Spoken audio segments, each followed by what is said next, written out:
Welcome everybody. I'm Jason Lynch. I'm the head of marketing at NetSertive, and here with us today as our guest is Madeline Zook. Maddie, you want to introduce yourself if the people Yes. know you yet, which might be Yeah. impossible if they've been around franchising for a while.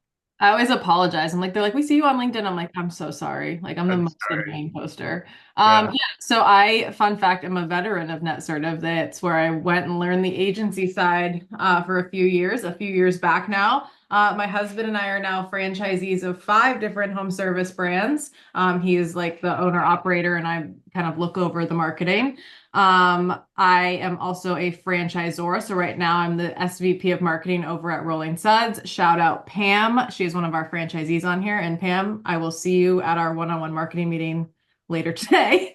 And I've also obviously been a supplier on the NetSertive side, and I have a couple supplier companies myself in the consulting, ops, and marketing space. So very much understand franchising. It's my whole world. It puts food on the table for my kids. So I often say anything I can do to help other franchisors and Z's be successful. That is why I'm on this earth. So I'm glad to be back in the net sort of realm, and hopefully we can help some people out today. Yeah, absolutely. And thanks for joining us, Maddie. And definitely we love that full uh, every angle, the franchising business, which is always really great for the insights perspective that you bring.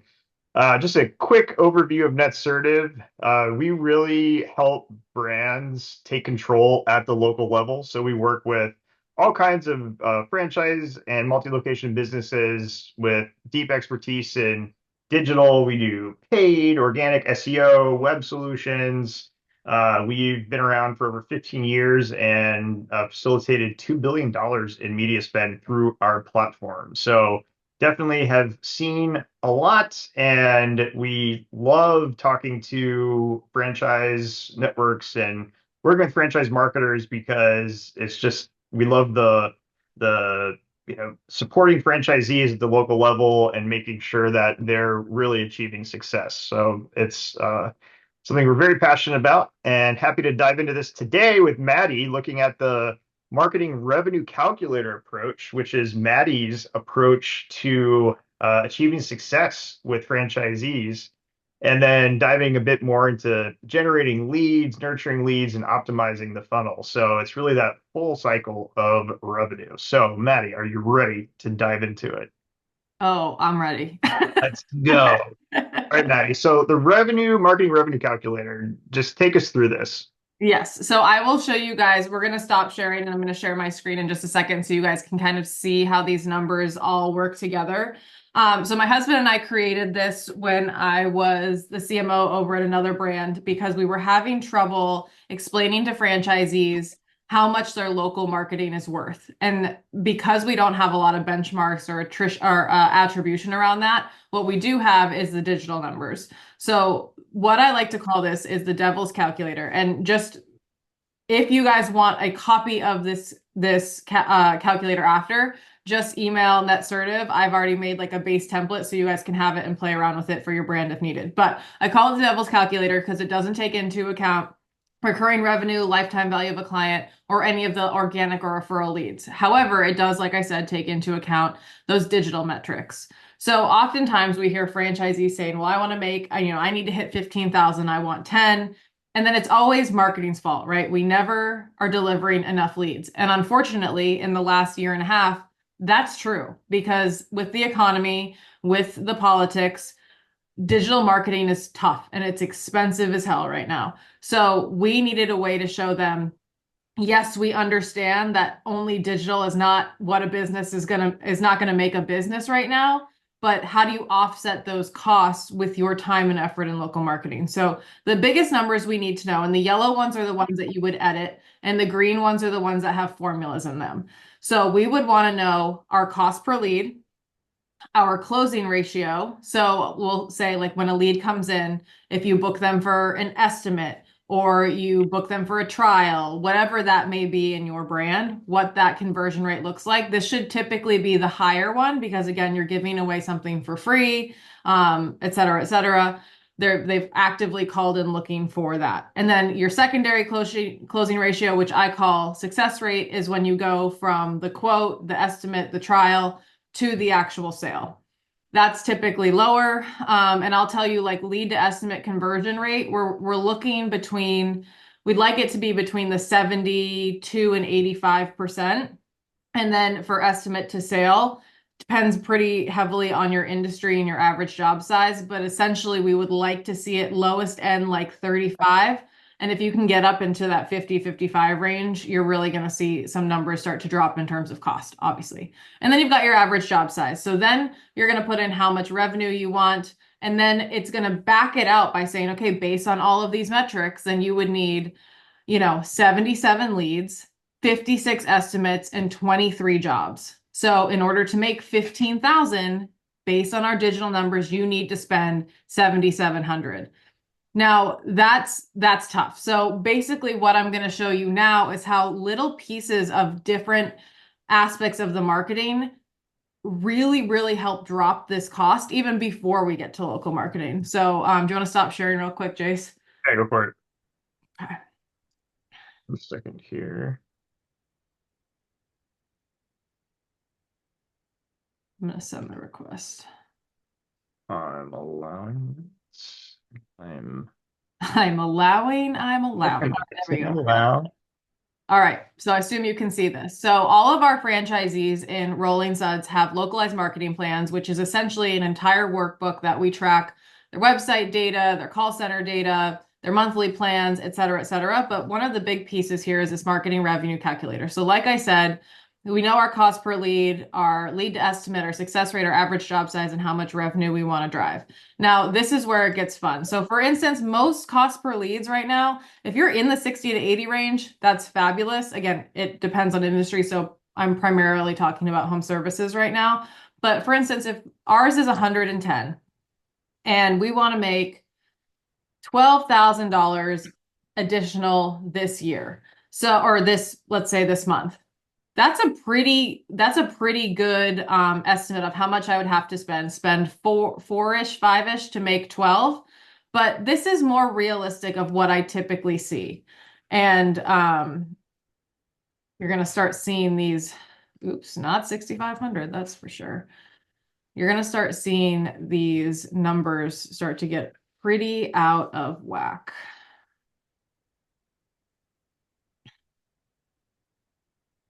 So now, based on these numbers, you would have to spend 16,000 to make 12, right? So that means something is awry. It is not a number of leads issue. So the biggest thing, and I've had a franchisee actually come at me pretty hard yesterday morning about how I'm not getting them enough leads and, the model doesn't work. And I go and I look at their, I don't want to give away anything because one of our franchisees is on here. I go and look at their marketing calculator and their success rate, I kid you not, is 12%. So immediately I can go in here and say, sure, cost per leads are a little high. We would love to see the lead to estimate conversion more in the 75, 80. This is the biggest issue, right? Because now all of a sudden, if I say, hey, if you get this up to 50, we just dropped it like 20 grand. You can see how big a difference 1 or 2 percentages can make when it comes to these numbers. Okay. So this is really what we want to hone in on right now, because there's only so far we can get this cost per lead to drop. And then another thing is, are you charging enough? What happens if we were able to bump from 425 to 475? Now you're watching it drop another $100, right? So this is where we really want to hone in on the importance of, are we hitting our metrics? Where do we want to be? Where do we need to be?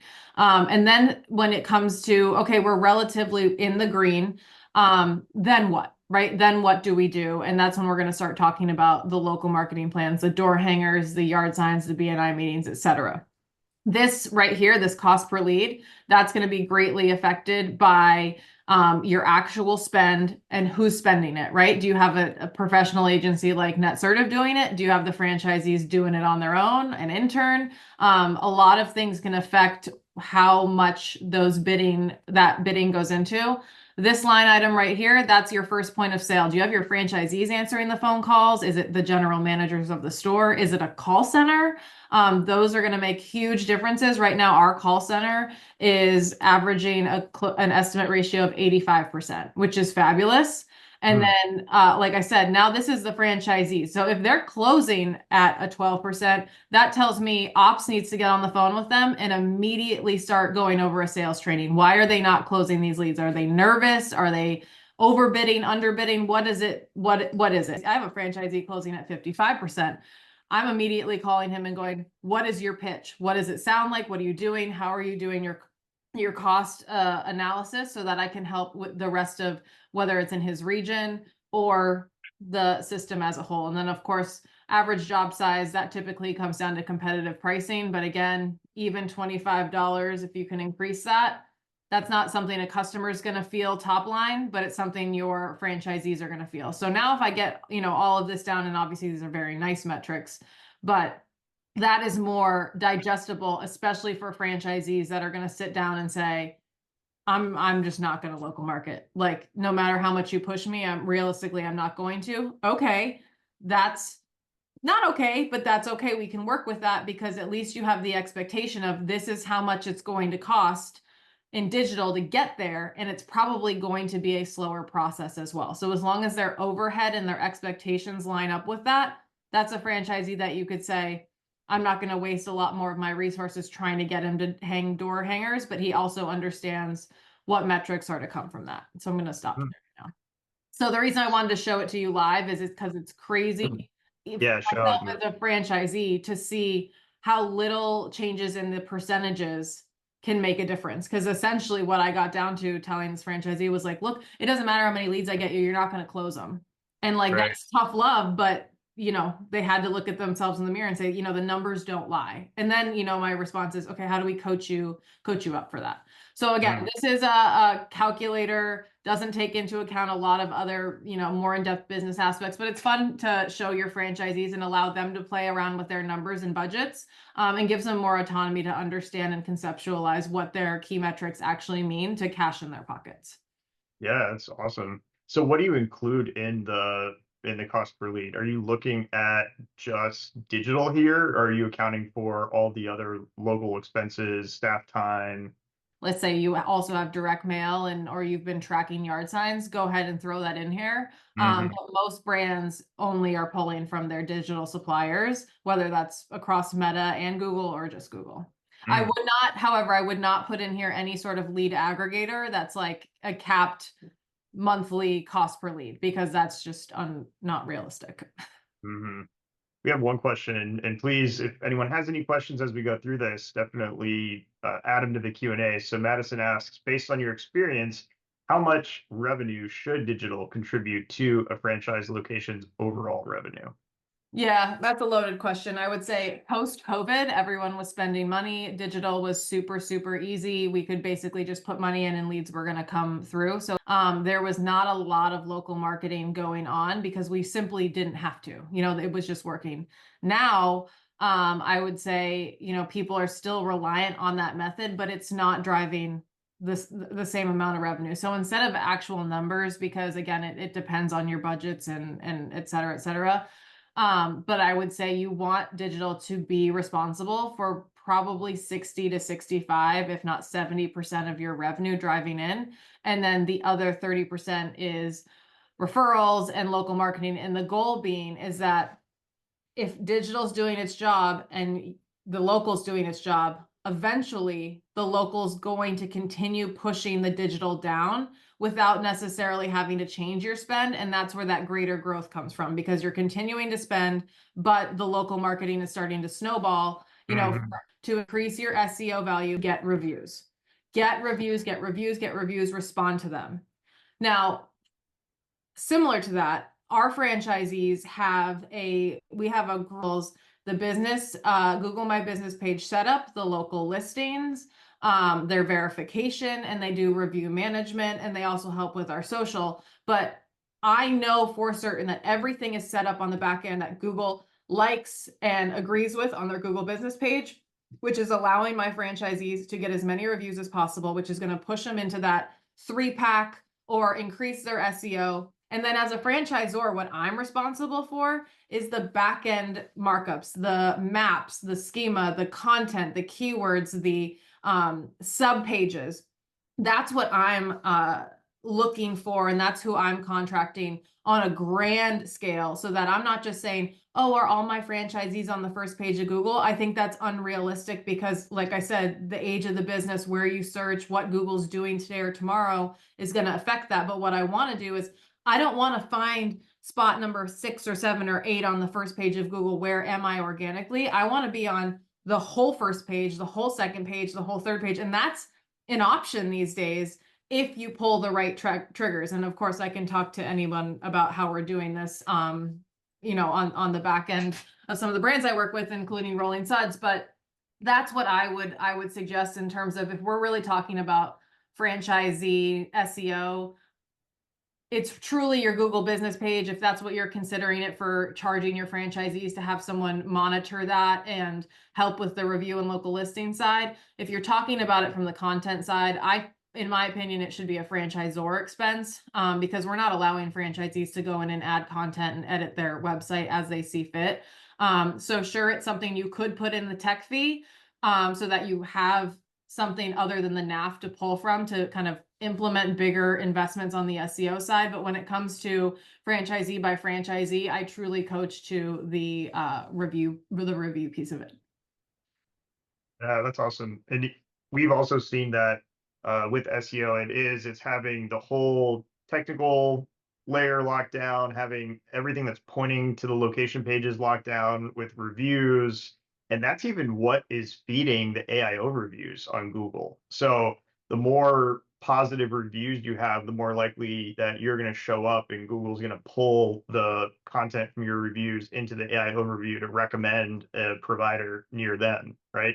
So if And you're yeah, if you're having a, go ahead, sorry, I always interrupt. I'm the no, no, worst. I was just say, so if really everything is locked down with that hyperlocal approach, then you're essentially feeding the algorithm from on both the AI side, SEO, and even improving your quality score for paid, because that means that your landing page is going to convert well, it's going to load quickly, which helps for both ads and organic. And then the better you're optimized, the lower your cost for advertising is going to be. So we're really seeing it's just this holistic digital best practices that is making the biggest difference for brands that are doing it really well.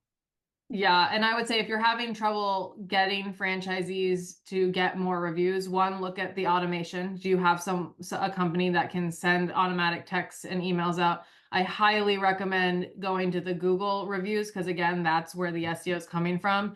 NPS is great, so Net Promoter Score, and I know some people send them to the Facebook or the Yelp pages. Do yourself a favor and send them to the Google pages. And then also on top of that, you can run campaigns to get more reviews, right? So obviously Google doesn't want to see you getting 50 to 100 at once because you spammed all your closest friends to write one. But if you tell your customers, and we do this at MadePro, and one of our other franchisees came up with this years ago, it's called the 5-star review program, where for every 5-star review that we call them pros, but that Made gets, they get a $20 bonus. And you can implement that across any sort of industry. I know Perspire Sauna's on here, shout out Katie. Like, you could have whoever, the technician, or I don't even know what you call them, the employee, say, hey, I hope you had a great time. If you do this, I actually get a $20 bonus. And a lot of times people have more emotional connection to the people that actually did their service rather than the brand itself or the owner, who they never have met. And it also eases that tipping culture, which I found is like, if they're like, oh, I should give more, but I only want to give this, or do I tip at all? If I just leave a 5-star review, I know she's at least going to get $20 extra, or he's going to get at least 20 extra. So that's another way that you can entice customers to leave reviews.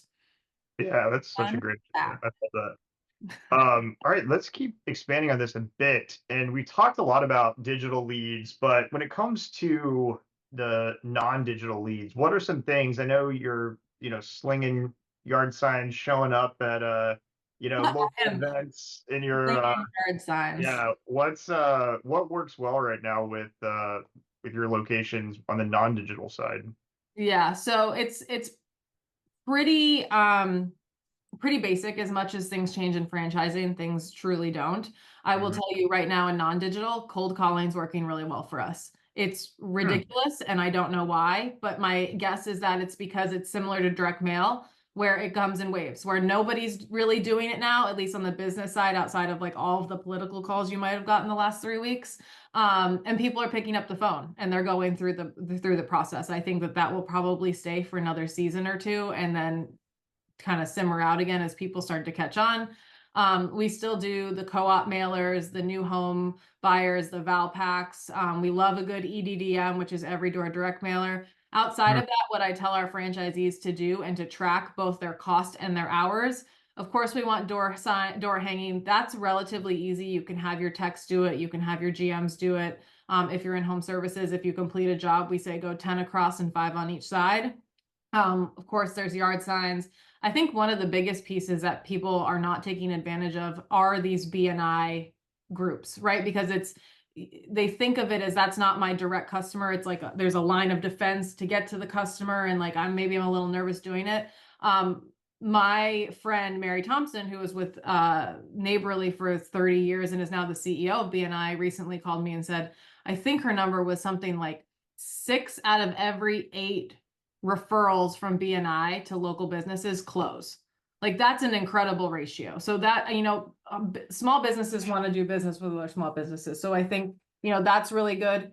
Oftentimes I also tell franchisees, check out the events, but understand that do you really need to pay $2,000 to get a booth and do the whole thing? Or is it more worth it for you to show up and hand out your business cards?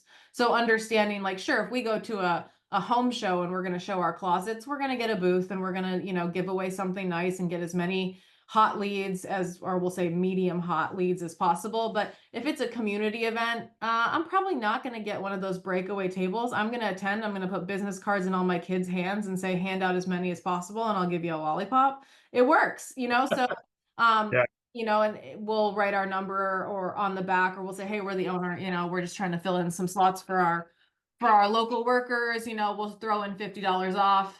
So things like that to understand what are the best avenues to get those we'll say organic or local marketing leads without having to necessarily have a huge investment or it be overwhelming to our franchisees in general. Like I simply can't sit there and tell them, go be the mayor of your community because I've already promised them that they don't have to be a marketer to come in here. So the more Mhm. we're able to track that, then we're able to give them a formula of, okay, we know how much we would have to spend in digital if we want to hit that 12K in revenue this month.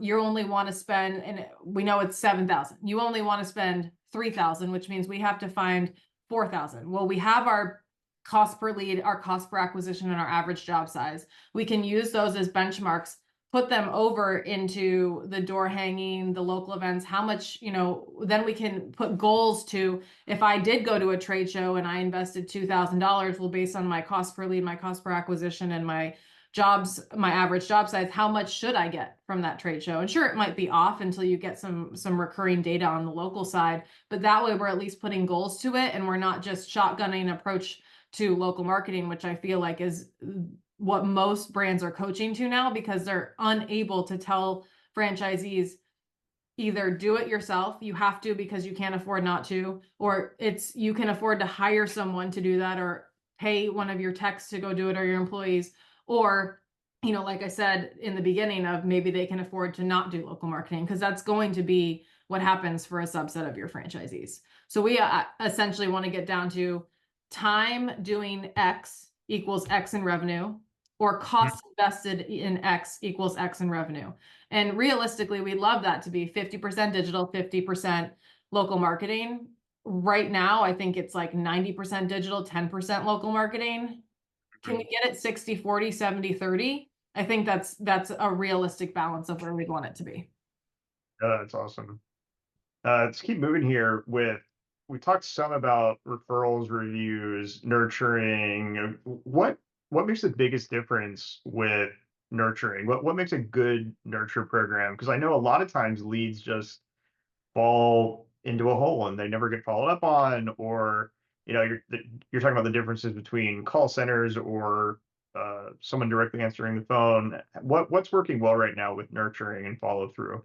Yeah, so I would say as I've got 3 kids, all under 10, 5 businesses, and I like to drink tequila, right? So a lot of things fall through the cracks, and I'm like looking to do something. Like I need to get my mailbox painted before my HOA finds me again. Like things like that. So when I think about it from a customer side, there's a couple things that I think, the more touch points, the better. And I don't mean that as send them a text every day. I mean that as they get an email, they get a phone call, they get a text follow-up. What are the different avenues I can reach them at?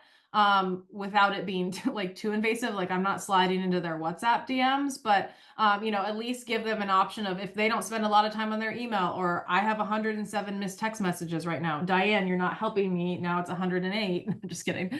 At least, I'm constantly at the top of their, we'll say, inbox, right? And especially if it's something that I inbounded for, like, it's not a cold outreach, like I expressed interest in it. So that's one thing. A second thing that I learned from Abby Fogel over at Unleashed Brands, and for those of you who don't know, they do a lot of child enrichment, so trampoline parks, right? Snapology. So they've got a very big customer base with a whole bunch of different needs. And what they said is, I think the misconception is a lot of brands assume that the consumer is comparing their marketing, nurture, and sales process to their competitor. And that's not right. They're comparing it to the last thing they purchased from, realistically, that thing being Amazon, right? So you need to be as easy to buy and book from that it is with Amazon. And I don't mean you have to have book and buy on your website, but you need to make it easy for your customers to give you money, right? So what's the easiest way to do that? I'm a busy mom, and I need someone to remind me 3 or 4 times, right? And what's the easiest way for the franchisee to do that? That's automation. Now, it gets tricky because some CRMs are pretty limited. If you say, well, I don't have email drip capabilities, or we didn't have the people opt into text messages, that's okay. It's something that you'd want to roadmap and go for, but it's not enough for you to do one call and then one follow-up, or for the franchisees to say, hey, I'm answering the phones myself.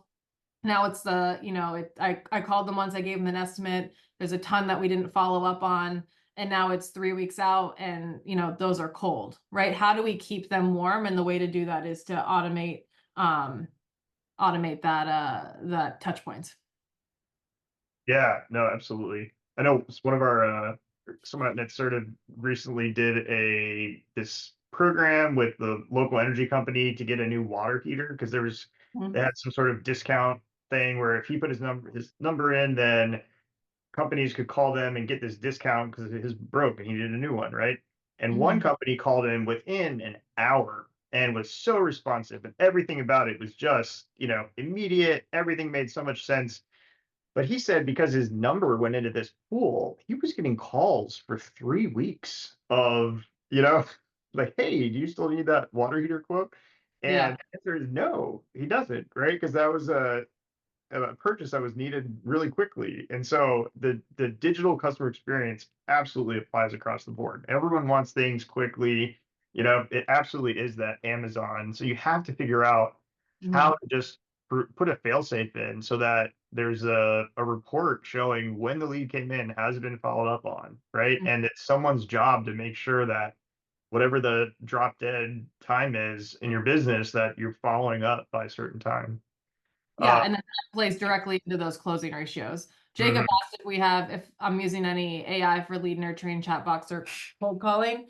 I'm open to it. I'm not right now. I'm still very much, call me old school, but I'm very much in, like, this is a people to people business, and I'm telling my franchisees to get out and talk to people. I don't want to make it easier for them to necessarily not to. That said, I am, testing some AI bots out for, like, immediate, if a form comes in, there's an immediate response, right? Or, we're working on building out a piece of the website where if a lead comes in from a form, they get an email that said, someone will be from the office will be following up within, 30 to 60 minutes. In the meantime, if you just want to book an estimate on your own, go ahead and click here. If you have any other questions, you can go to our call center. So things that are giving them what they may need right away, and not necessarily relying on the franchisee. Because if they're out in the field, there's no solve for that. So that's what I would be looking for. Cold calling, we have a really great company and I can share the name with anyone who's interested afterwards. But they use a multi-caller system, but they are humans. So it's not a bot calling. I Mhm. think chat bots are okay. What I found what I have found most likely is that chatbots are used for customer service rather than like actual booking. But I would be amiss if I said that there isn't going to be a piece of AI that is in lead nurturing. I'm just not quite sure what that looks like. Realistically, what I would love it to do is to be able to go in and look at the current customer, whatever their estimate or their lead form came in at, match it to a lookalike customer, and then put them into some sort of text or email drip that hits more of those pain points. Like, we know there was a tornado in your area 3 years ago. This is why you might need storm windows, so, things of that nature. But yeah, we're not there yet. Long-winded answer of saying not yet, but maybe soon. I think that technology is advancing so quickly, though. I think even in a year, it's going to be incredible what's possible. Yeah. Because it's already incredible now. I just think the data and adoption is the biggest thing, and we see that with franchisees, even with follow up. It's how clean is your data, and just having that basic automation and status in place. Has this lead been followed up with? Was it routed correctly? A lot of brands don't have those fundamentals even in place yet. So that's the best place to start instead of, I mean, it's cool to focus on AI and test new tools, but there's no tool that you can integrate into a super sloppy system that is just unmanaged. And I Uh, would say for call centers, like, yes, I understand that franchisees like to answer their own phones. What I tell my franchisees is, I want to see this call center closing anywhere between 75 and let's say 90% month over month. There's always going to be calls that come in that are like, this call center rep messed it up, or we lost business because this rep wasn't trained up. There's always going to be in that situation. And in those cases, franchisees often say, like, they're not doing well enough. I need to do it myself. And realistically, as a franchise owner, with everything else you've got going on, and the note that you want to be your own boss and you want to have work-life balance, are you really going to answer 100% of those calls better than a call center on a long-term basis? mm, You might have won that client, but what happens if a client called you and you were, out at a girls' dinner and you didn't pick up the phone, or, you forgot to call them back? So I want people to really think about the long-term metrics there. And again, there is nothing that's perfect. And there are some call centers that are not great and some that are really great, and you can do it in-house too. But there's an argument to be made either way. But again, I want to say overall, you have to look at the long term. Let's say use 3 months as an example. If you've got a franchisee versus NetSertive and they're running their own ads versus NetSertive's technology and people running ads, over 3 months, do we think that I'm going to get better results or NetSertive? And in those results, like, what does that margin look like? And how much money could I have wasted if I didn't, is that number greater than paying a fee to have a supplier do it? Those are the types of questions you should be asking. Same thing with the call center of, how much business would I potentially lose if franchisees answer their own phones? And those are things that you can monitor, and definitely should be thinking about. yeah, that's awesome. What do you think? Just touching on a couple things here as we close out already. What are those key metrics that you think people might not be monitoring that should? Before we get into that, I'm going to answer Jacob's question. 75 to 90% conversion on calls. What percentage are you looking for from form fills and outbound nurturing? So if it depends on who's making that outbound call, I guess. If we have our call centers answer our form fills and do the outbound calls, and they have a follow-up schedule, I'm holding them still to that 75 to 90%. If I've got franchisees doing all of the outbound calls or email nurturing, or outbound nurturing, then I'm probably going to drop that to around 65 to 75-ish, just assuming that they're not going to follow up as timely. So I would like to keep it at a similar number, but also understanding that when someone fills out a form, it might take a little bit a little bit longer to get them on the phone if they don't pick up right away. Yeah. And then in terms of metrics that I don't think a lot of franchisees are, or I know a lot of franchisors aren't looking at, or at least sharing and benchmarking with their franchisees. I always encourage sharing your brand benchmarks. You can do it quarterly, regionally, whatever you want it, revenue size, so that your franchisees understand what they need to hit and where they're not alone on an island. And, If I have a franchisee that thinks that they're closing terribly and it's within metrics, that eases a lot of stress off them. If they're doing terribly and they are doing terribly, like that's where they need more support. And if they're doing great and don't know it, like kudos, you're doing a good job. Keep that shit up. Yeah. So what I would say is they oftentimes franchisees do not understand their lifetime value of a client, or what that recurring revenue looks like. So for instance, in mosquito control, for an entire season, for based on our cost per lead and what we charge, let's say per spray or a season package, we don't make money off that first year, but we make money off season 2 and 3. So what does that lifetime value look like? That recurring revenue, how does that play into your revenue metrics? So that's a big thing to take a look at. Second, your attrition. You're never going to fill it up if there's a leaky bucket. I think a 6 to 7% attrition is okay. Anything above that, it's a customer service issue. I don't think people are tracking lead to estimate, and then they are typically just tracking lead to sale, and that can leave for a huge gap. Is it my call center dropping the ball, or is it my franchisee? And then I would say outside of that, they're not tracking anything locally outside of, sure, maybe we put tracking numbers or QR codes on some like mailers or the yard signs. Like I want to get into the nitty gritty so that once I get enough data, let's say 3 seasons, 3 months, whatever it may be, I can give them a tactical playbook of, instead of saying, well, go do more local marketing, you need to do more door signs, the cost per lead on digital is not going to get any lower. I can say, you need to spend 4 hours door hanging and do 250 door hangers. You need to do 20 yard signs a week. You need to attend 2 BNI meetings, and you need to attend a local event and give out 100 business cards.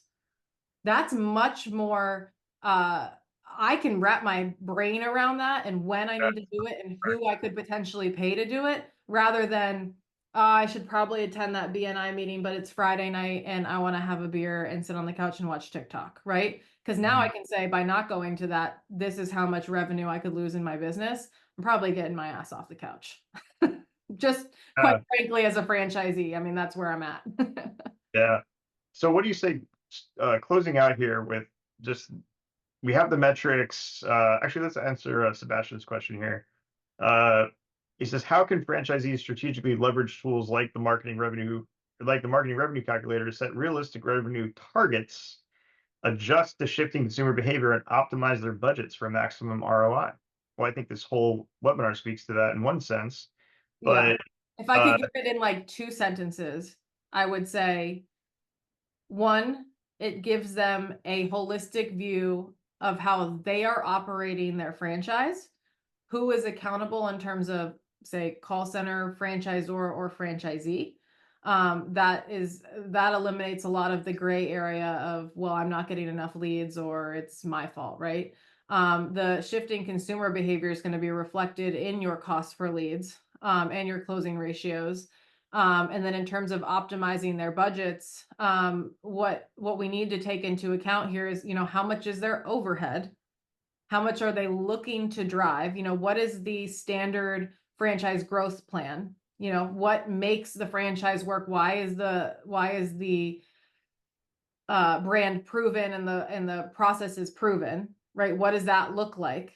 Are we still on track to potentially hit that with rising costs in digital? Because guess what? Digital costs aren't going anywhere. They might lower a little bit, but everything else is going to, increase. That's just kind of how it works. It's going to continue increasing. And that's okay, as long as we're understanding, are our prices keeping up with it? Are we making sure that our overheads, in line, and that we're not overstaffing to make up for what we assume is a marketing and sales issue, when really it's an operational overhead issue. So I would say, again, holistically gives you a peace of mind at what you potentially would need to invest to make the money you're looking for. And then you can understand, based on where the rest of your business is, do you need to cut? Do you need to invest more? And so on and so forth. yeah, that's awesome. And how do you share success? I know peer groups are a big deal with helping each other see what's working, what's not working. How do you like to share wins or help your franchisees to sort of keep each other accountable? Yeah, I think it depends on the size of your business. Like right now, Rolling Suds has about 70 franchisees, and we're actually all in one group chat, but we've set some pretty strict parameters on that of like, we're sharing wins if there's quick questions, or I can say, hey, check out this sticker set that just, it kind of drives some morale and community. Now I understand in a system of 500 franchisees, that's probably not what you want, right? So we have different channels that franchisees, and we encourage them to talk as much as possible. Along with that, we have one-on-one coaching meetings. We're working towards monthly. Right now, we're probably bi-monthly, along with they've got marketing coaches, and then that is along with their FBCs, their franchise business coaches. We eventually are going to open up regional groups, revenue groups. And then what I really like that we did over at Threshold Brands at MadePro is they had an entire roundtable session, but you would join a roundtable based on your revenue. And your entire goal was by the next convention, you should be at the next table.